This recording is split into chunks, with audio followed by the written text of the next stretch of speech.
Alright. So, it's now the next day. We did get into this a little bit more. Figure out how to get the trunk open. Never had one. Pretty much, the car actually, from what I can tell, went swimming. So, I mean, a lot of stuff is pretty ugly inside here, to say the least. But we did pull all 6 plugs.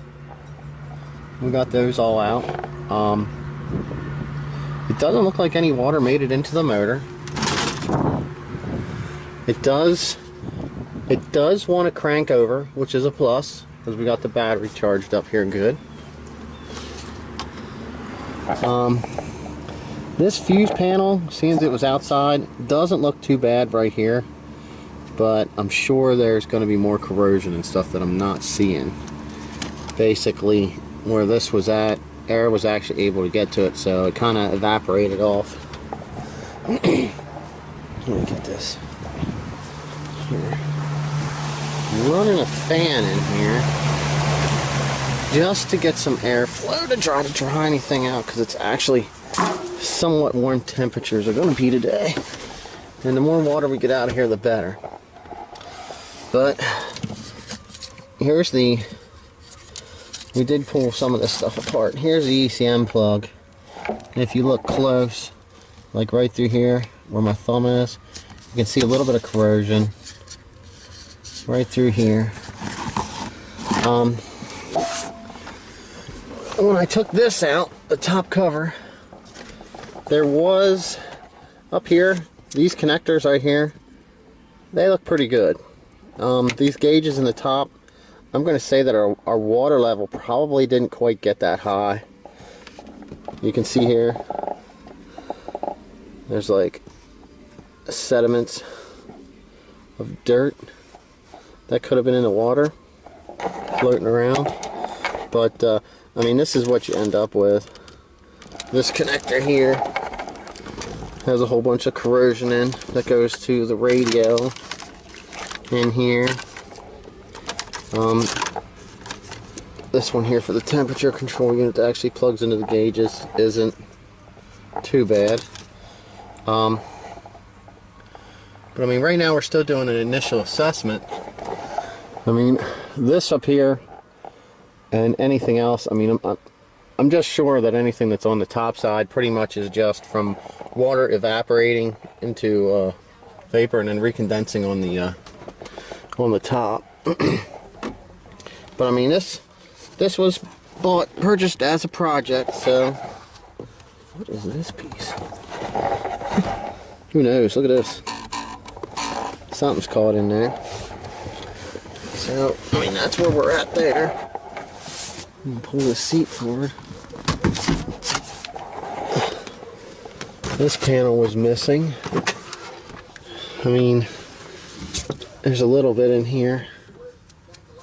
So, you know, it's weird. You know, certain things were wet that you would think wouldn't be wet. You can look in here. You can see where water actually laid in here till it evaporated out.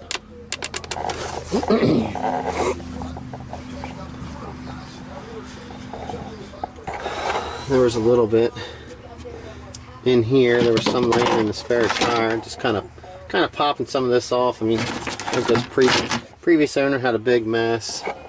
They actually, I guess you have to drill holes to get access. Maybe see in this side a little better. Yeah, there's sun. That way you can get in here. Because this car was equipped with coilovers, so it can be adjusted. But if you let a flood car sit and stuff condenses, you know, you end up growing mold off of the headliner, the backrest, you know, a couple other items like that. I mean, there's some here on this door panel. So, I mean, we're still found the fuse panel here. So, I mean, I'm gonna basically what I'm gonna do is I'm gonna clean some stuff up. I'm gonna make an attempt to see if we can actually get it to start. Basically, I'm gonna go over that stuff and double check it. Right now, when the key's on, there's no headlights and stuff, so I'm gonna pull all this apart and try to clean up connections in there on the plug ends and go from there. I mean, if I end up needing like relays and stuff, I mean, I don't have none of that stuff because I never had one of these, so I don't have any parts. But I mean, the radio is just shot. This stuff here, like I said, typical interior crap. These gauges here all look good across the top. I mean, I don't know anything about the history, but this is just stuff that was laying here. The valve covers were leaking, so they're leaking, but I mean, look at these plugs. I don't know what's going on there. Nobody decided they wanted to change plugs. I mean, going by that inspection sticker there, I would say that the car was probably sitting for a while and wasn't running when it was flooded, or it would have sucked water in. So, I mean, that's where I'm at with this. So far, I mean, I'm happy. The plans right now is to get, we'll attempt to get it running. But the project is actually to try to find a complete donor car and change the interior over to like black leather and replace what wiring that needs replaced, and then get other stuff fixed up so this thing's actually up and running. A lot of people say, hey, that's a flood car. It's gonna have a reconstructed title. It's not gonna be worth nothing. That's everybody's own personal opinion. I like working on cars and learning how they work, and being able to share that knowledge with people. So that's the plan with this. It's just a shame that it had to sit for so long after it was flooded. If you'd have got on this and tore it right apart right away and stripped the whole thing down and cleaned everything up and WD-40'd all the connectors and everything, and you probably could have saved most of this, and this car would be probably up and running.